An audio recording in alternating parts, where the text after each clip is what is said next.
सपने देखने के लिए और फिल्मों में जाने का सपना देखने के लिए कुछ तो होना चाहिए। आप कैसी शक्ल लेके मुंबई गए थे वो मैं लोगों को दिखाना चाहता हूँ। आप देखिए ज़रा, ये 1981 की तस्वीर है।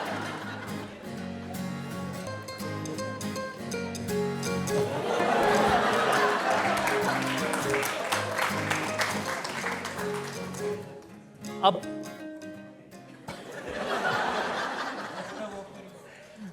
ऐसी शक्ल, ऐसी बॉडी लेके आप एक्टर बनने चले गए। हाँ, ये तो मैं इसमें मैं चोर लग रहा हूँ। ऐसा लगता है कि ये चोरी करके भागा है। मुझे नहीं पता था कि मैं बुरा लगता हूँ। इंसान को कभी अपने आप को लगता ही नहीं कि बुरा लगता है, बिकॉज माँ जो है वो हमेशा कहती है बेटा मेरा तू कितना अच्छा है, तू कितना खूबसूरत है ना। तो और दूसरी बात, मैं एक्टर बना ट्रेनिंग करके। मैंने 4 साल की ट्रेनिंग की थी और ट्रेनिंग में सिखाया जाता था कि अगर आप एक्टर अच्छे हैं तो आपको काम मिलेगा। वो बात अलग है कि जब मैं, ये तो आपको बड़ी डिग्निफाइड बॉल्ड लुक लग रही है, ये बॉल्ड लुक नहीं, ये शेप्ड लुक है।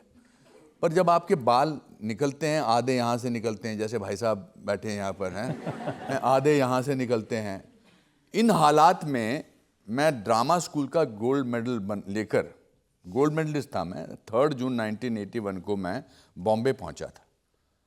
तो मुझे लगता था कि मेरे पास गोल्ड मेडल है, मुझे काम देंगे।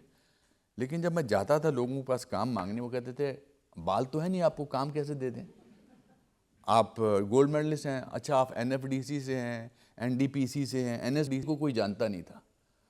मगर तकलीफ भी होती थी। कोई लोग बोलते थे कि आप एक काम करिए, आप राइटर बन जाइए, आप असिस्टेंट बन जाइए, बाल नहीं है आपके। बाल बहुत इंपॉर्टेंट थे। आप गोल्ड मेडल दिखाते थे, वो बाल देखते थे। करेक्ट, करेक्ट, बिल्कुल। मैंने बहुत कोशिश की है बाल उगाने की। अच्छा। मैंने वो रीठे में दही डालकर मैंने जमीन के अंदर रखा है। एक और मैंने तरीका किया था। मुझे किसी ने कहा कि अगर आप ऊंट का सुसु लगाओ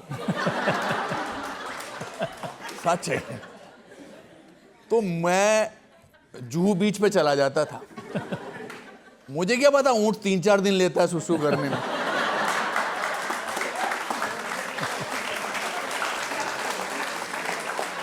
ये फैक्ट है, इसमें कोई एग्जैजरेशन नहीं है। तो मैं हर बार ऊंट के पीछे चलता रहता था, प्लास्टिक की एक लेके। फिर नहीं मुझे पता था कि जब ऊंट करता है तो बरसात होती है। मगर कुछ नहीं हुआ। मैं तिब्बतियन ये लगाया, कुछ नहीं लगाया। फिर मगर इसके बावजूद मेरे बाल ना होने की वजह से ही भट्ट साहब को मैं सारांश के लिए मिला। तो जो नहीं होता है वो होता है। मैंने सुना कि जब आप ऑडिशन देने जाते थे तो अपने एक चाचा जी की नकल करते थे। वो चाचा जी जो हर चीज में फेल थे। मेरे चाचा जी थे द्वारकानाथ जी, वो 8वीं क्लास में 7 बार फेल हुए थे। तो 7वीं बार उनको 9वीं कक्षा में प्रिंसिपल ने कंपैशनेट ग्राउंड पे प्रमोट कर दिया था, क्योंकि क्लास के बाकी बच्चे उनको अंकल बुलाने लगे थे। इनफैक्ट ये किस्सा दिलवाले दुल्हनिया ले जाएंगे में एक सीन है जहाँ पर शाहरुख खान को मैं कहता हूँ कि बेटा हम तो सब इंडिया में फेल हुए थे, तूने तो लंदन में फेल होकर दिखा दिया। तो जब मैं सेट पर गया लंदन में, तो वहाँ जो तस्वीरें लगी थी, मैंने कहा यश जी मैं अपने असली रिश्तेदारों का फ़ोटो लगा सकता हूँ यहाँ पर, क्योंकि उन सब की क्वालिफिकेशन ऐसी है जैसी आपने यहाँ लगाई है। तो उन्होंने कहा मैनू की फ़र्क पैंदा, हाँ लगा दो। तो फिर जब सीन शुरू हुआ तो मैंने कहा जी ये द्वारकानाथ जी हैं, 7वीं में 8 बार फेल हुए हैं। ये ब्रिजनाथ जी हैं, ये 9वीं में 8 बार फेल हुए हैं। ये दूसरे मोहनलाल जी हैं, ये भी बहुत फेल हुए हैं।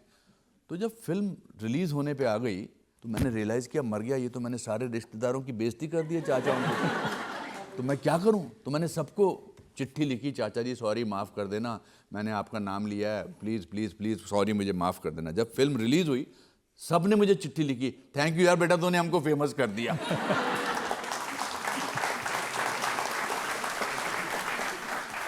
जब आप सफल बन गए, स्टार बन गए, तो आपके फादर आपकी फिल्में देखते थे, पसंद करते थे? मेरे फादर मेरे सबसे बड़े फ़ैन थे, सबसे बड़े फ़ैन थे।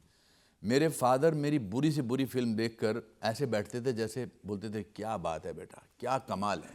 फ्लाइट में नहीं जाते थे, उनको फ्लाइट में जाना अच्छा नहीं लगता था, तो वो ट्रेन से जाते थे। और ट्रेन में बोलते होंगे अपने कंपार्टमेंट में लोगों की कि अनुपम खेर मेरा बेटा है। तो बोले ट्रेन में क्यों जा रहे हो, एक साइकोलॉजिकल फीलिंग होती है लोगों की। तो मुझे रात को 2-2:30 बजे फ़ोन आता था पिताजी का, यार ये बिट्टू, मेरा घर का नाम बिट्टू है, यार ये बिट्टू, ये मेरे साथ मल्होत्रा साहब बैठे हैं, ये यकीन ही नहीं कर रहे तू मेरा बेटा है, तू बात कर। बात करूं अभी? हाँ जी कौन बोल रहा है? मैंने कहा अनुपम खेर। हमें कैसे पता? डायलॉग सुनाओ। रात को 2:30 बजे मैं राणा विश्व प्रताप सिंह, डॉक्टर डैंक रेसवार, डॉक्टर डैंक को आज पहली बार किसी ने थप्पड़ मारा है, इस थप्पड़ की गूंज सुनी तूने, अब जब तक तुम जिंदा रहोगे इस गूंज की गूंज तुम्हें सुनाई देगी, ठीक है? हाँ जी, अब पता लग गया कि आप अनुपम खेर ही हो। मेरे फादर के पास एक संदूक था, उस संदूक में किसी को इजाजत नहीं थी कि वो संदूक देखें। वो एक टिन का संदूक होता था ना पुराने जमाने में, तो वो मेरी माँ पूछती थी इसमें क्या कहते? नहीं, इसको नहीं बताना। फिर जब उनकी मृत्यु हुई 10 फरवरी 2012 को, तो हमने डिसाइड किया कि अब इस संदूक का क्या करना है।